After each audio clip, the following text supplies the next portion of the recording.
each new stage of our lives. Over this time, we have all played various roles, filled with some comedy, some tragedy, and probably a lot of drama along the way as well. And I'm sure that we all have stories to tell, and that is the wonderful thing of an event like this, is where we can come together and have been able to come together to share those stories. But during those first 17 to 18 years of life here in the Skagit Valley, we all had a long preparation for the roles we would play going forward. And that was a time when the silent generation was just coming to an end. And many of our fathers who had served in the war were just coming home, resulting in the baby boomer generation, which ended just not too many years after we graduated. And to set that kind of the stage for that time, I just realized I really hadn't done the calculation before, but most of us probably were second generation, and our grandparents had come here from many, many different countries. And here we were, we had a very good work ethic from them, but we were a mix of people who worked the land, worked on farms, worked in the steel mill, worked in the lumber business, or just professionals and I guess small business owners as well. So we were a pretty homogenized, milky white group of people, and we seemed to all get along from a child's point of view anyway. And there might have been a spotlight on different characters or roles as we realized that some of us, for example, maybe practiced religion in a different way. Because I remember I thought, oh my goodness, Karen, they have to have only fish on Friday night. And I remember going to Cheryl Lynn's house and thinking, oh, they don't drink coffee.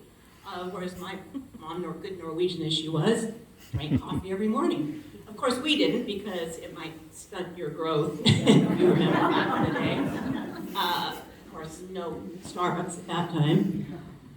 Even our political parties seemed to kind of blend together. I remember my dad was a Republican. He drove a Chevy, read Time magazine, we had that at home. So I thought, well, okay, so if you drive a Ford and you have Newsweek magazine, then you must be a Democrat. I mean, it just seemed very obvious. Those were the two choices, and I think everybody was pretty happy when JFK was president-elected, well, actually inaugurated in January of 1961. I mean, that was a huge event. I remember talking about it and doing mock things at our school. It was a big time. And of course, the 4th of July and the log rodeo events were the one thing that seemed to bring everybody together from everywhere that we all participated in. Our biggest integration challenge was when all the kids from the outlying areas came to Cascade Junior High. And that was our diversity training. And I don't think I met an African American until I was in college. And the first time that I ever encountered a minority was working at Mapes Berry Farms. And I really was competitive. I had to pick just as good as the Mexicans with my two hands till I could get my card punched and turn it in at the end of the day. But those were good memories. So of course, another thing is that we really felt that we were center stage because we were the last graduating class of Central grade school. We were 8th graders, graduated, and then we got to go on the next year to be top dog again in 9th grade at Cascade Junior High. So, boy, we were getting pretty full of ourselves, I suppose. But through this time, we had a wonderful supporting cast of teachers who helped us navigate through our academic adventures. And of course, the one who comes to mind is Mrs. Fisher, and she was the one who always expected us to give our best performance no matter what part we played.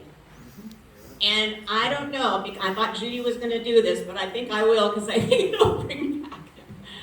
If you all remember Mrs. Fisher up there pounding out her poetry, Quinquireme of Nineveh from distant Ophir, rolling hope to haven from sunny Palestine, with the cargo of ivory and apes and peacocks, sandalwood and cedarwood and sweet white wine.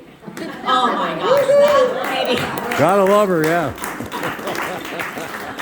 And I have say she continued to inspire us, and even through, because she went to the high school with us as well, and as she inspired us beyond that. And I just, as a reminder, is Geraldine's beautiful message the other day about her that she just had posted. So Yes. we all have another member, certainly, of Mrs. Fisher. Okay, finally, so as I look back now, we pretty much have seen a curtain call on some of the good and not so good parts of our cultural background. There were the things that we survived, like, well, some of us might have had moms who actually drank and smoked when they were pregnant. We had to, actually, they put us on our tummies when we would go to sleep, heaven forbid. We also rode our bikes without helmets, and we went in cars with no child seats and even no seat belts. I mean, we really survived a lot. But the nice thing is that we were able to play outside from morning to night, and we'd be out and around. No one really knew where we were, but that was okay. We'd always show up again for dinner at night, so that was a wonderful memory. And basically, all I can say is I am so grateful that we were raised with the amount of freedom we had, but we knew that along with every failure, there was also a success and vice versa, and there was a lot of responsibility behind it all. So, here we are, and most of our of us are about to enter a new stage of life. Dare I say 80? I don't know. So, I would like to end with a blessing for you as you continue on your journey through life. I wish you enough sun to keep your attitude bright, no matter how gray the day may appear. I wish you enough rain to appreciate the sun even more.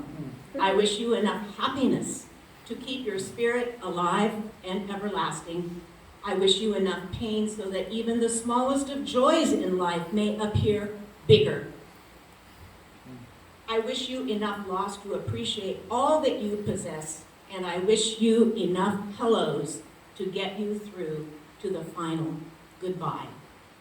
So God bless you all. It's so great to be a part of you. I feel so grateful I was raised in this place, in this area, and it just, you can feel it in your bones every time you come back. So, thank you.